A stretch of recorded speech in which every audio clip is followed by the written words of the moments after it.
Gosh, I don't know where to start. This has been a very, as physically challenging a journey as it's been incredibly spiritually rewarding and enlightening. I've learned so much about letting go. I've always, as an artist particularly, I've been a perfectionist. You know, everything's got to be just so. And the nice thing about being an artist is you have control. You know, you can put the brush stroke here and there and everywhere. And in all my artistic talents, they've been pretty much one-man shows. I've been an artist, so I've created my own paintings, my way, my vision. And then when I did the writing of the play, I was the writer and the director. And then when one of the actresses got sick, I took the part of my mother, realizing last minute I was the only one who could play that part, who knew the words.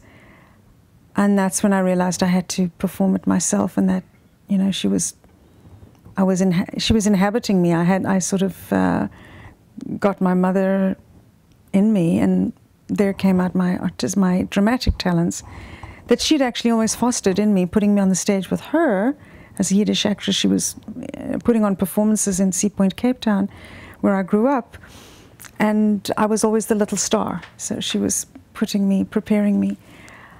And so that's another place where I was in control.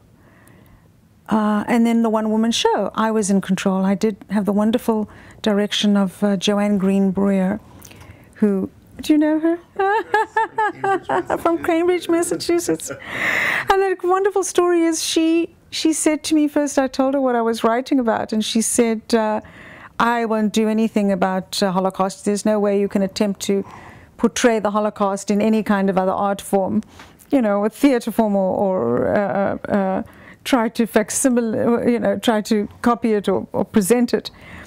And then I came back to her and I said, I've written the play and I've got this kind of an endorsement, and I'd really like you to see it again. It was actually in line at a grocery store that I accosted her again. I said, please, it's now a one-woman show and I'd very much like you to come and work with me, and I promise I won't be a diva. So somehow she decided to do it, and I think was very happy and very proud of me. And she brought wonderful direction to it.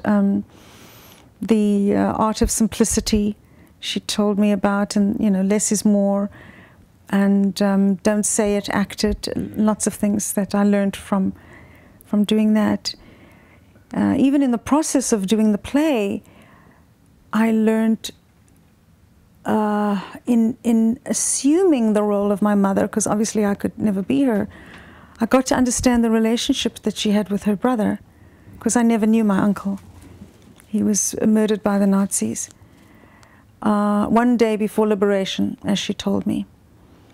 And so I got to, in a way, through the play and through performing, I got to know my mother as I'd never known her before. And I got to appreciate her, and also consider that the Yiddish mother that I thought she wasn't really that image. I had a very small understanding of the woman that she really was, and how fantastic she was, and how adored and beloved she was. And courageous and brave. Lots of stories from Holocaust survivors. So, I know that's a little bit off subject, but lessons I've learned along the way, I guess you could say. And then through the lesson of my cancer, my fight with this terribly aggressive cancer is I realized how casual and flippant I was about my own health. I was always very healthy. I always took for granted. Everybody knew me as like the blast of energy. Naava's got, you know, energy like the sun. She doesn't stop. She's got all of this. She's a dynamo. And I used to be impatient with people because I couldn't understand any other way of approaching things. Like, didn't you get it? Like, I'm fast, I got a brilliant mind, I can do things, I'm good at what I do. Come on, people.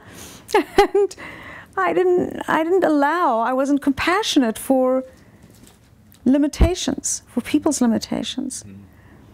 And even people who walked slowly or got in my way or anything like that, because I was always on the fast track. And this slowing me down, oh, I have to get the water again, yeah. Well, maybe I'll have this. Even this, taking care of my needs, is a new thing that I learned, because I would always push and go and not be sensitive to what I needed, health-wise or emotionally wise, anything. And when you get this sick, trust me, everything gets reduced to take care of yourself, take care of yourself, put yourself first, not in a selfish way, but really a survival way. It's like when they tell the moms in the planes, right? You put the oxygen mask on you first, not your baby, because you're the important one. So what I learned from this journey is a lot about letting go. What's important, what's worth making a fuss about, and what's not. And that delicate balance of when do I fight and when do I surrender? When do I push and make things happen, and when do I say, okay, I now surrender to the universe and just ask that people help me. Asking for help, you know, and being able to receive was enormous for me, because I was always the doer. I was always the strong woman who would do everything and schlep things from here to there, and my daughter needed moving from place to place in her college years. I was there with the van, packing and schlepping and preparing, and very proud of being able to do that. At the time I was a divorced woman, so I had to be strong for myself and single, and you know, and I realized there's much more power in asking people to form a team around you and help you, because people do want to give. People really want to give to you.